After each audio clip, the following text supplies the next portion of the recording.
Good morning everyone. Today I am going to explain few topics related to your PU syllabus or 11th and 12th syllabus using cucumber plant. This is my cucumber plant. I have been growing it in my terrace garden. What are the things we need to understand? First thing is you can observe that there is presence of a fine thread like structure known as tendrils. These are tendrils. As they grow further, they cling on to the surface and helps the plant, help in giving support to the plant.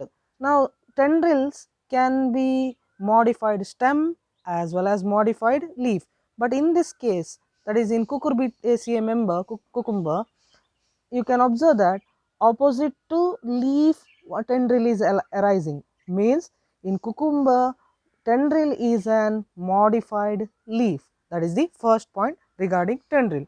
Second thing I want to tell that if you consider the flowers which are being produced here, you can observe the yellow colored flowers which are produced over here. I hope it is visible. Okay, look at this flower. In case of cucumber, cucumber is an monoecious plant. What is meant by monoecious? Both male flower and female flowers are produced in the same plant. How do you differentiate between male and female flower in cucumber? If you consider this particular flower, you can see at the base there is a ovary which is swollen, that is female flower. Whereas if you consider male flower will be having only pedicel. Look at this flower, this is a male flower, only pedicel is present. I hope it is visible clearly. Let me lift it. Okay, look at here, here there is no swollen ovary. Okay, so hence it is monoecious. Male flower is having only stamen, hence you have to remember the term. If only stamen is present, staminate flower. If only pistil is present, pistillate flower. Therefore they produce staminate flower and pistillate flower. In pistillate flower, we can remember one more term. Look at the ovary.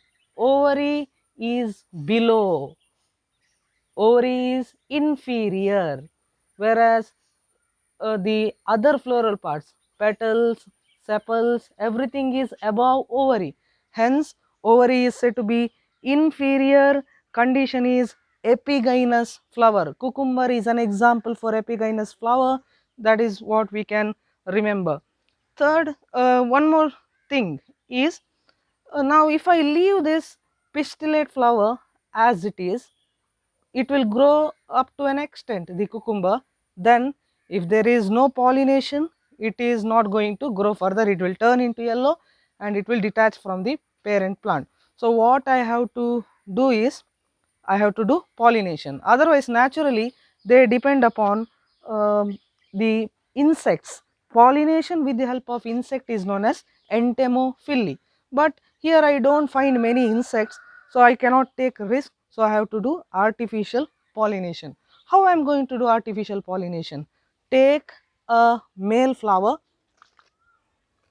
So I am taking a male flower, using a brush I will just thoroughly rub the stamen of the male flower. Stamen will be having pollen grains. It is visible in the brush, but it might not be visible in the camera. Then I will be taking female flower, artificially I will be dusting the pollen grain. So this is nothing but process of pollination, transfer of pollen grain from the anther to the stigma. What kind of pollination? It is not autogamy, self pollination we are not doing here.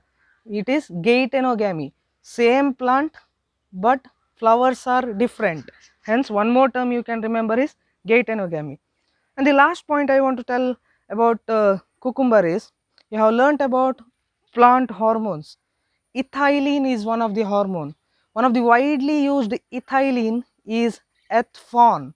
Ethfon is when you spray it to the cucumber plant, it will turn into ethylene and it will increase the production of female flower in cucumber. That is the application which we have to remember. Hence, ethfon is commonly used to increase yield in cucumber flower because it increases female flowering in cucumber. So, these are the points regarding cucumber flower. I hope you liked it. Thank you.